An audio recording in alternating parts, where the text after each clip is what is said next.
Японияда үй сала турган жерлерде чака жок экен. Таштанды чакасы жок экен да. Тарбия ошондой экен да, тарбия ошондой экен, көчөгө таштабайт экен. Бүт барган жерде ошо таштандыларды салып берип, кайра үйгө алып келип атайын таштанды чакага таштайт экен. Бирок кээ бир адепсиздери бар экен, адеби жоктор дейт. Таймеки тартса дагы дейт, колуна пакет кармап алат дагы дейт, таймеки тартып ошого таштайт дейт. Эми ошону адепсиз эсептейт экен да, бул жерде кара. Коомдук жерде дейт, ошо эми таймеки тартып дейт, ошол эмеги таштап атат дейт. Бирок жерге таштабайт экен да, анысы деле да. А бизде карасаң, мындай этип таймекини чегет дагы машинеде.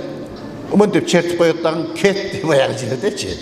Ал кайерге түштү, ким тазалайт көчөнү, аны ойлобойт да, Кудай сактасын. Демек, ошол жерде эмне?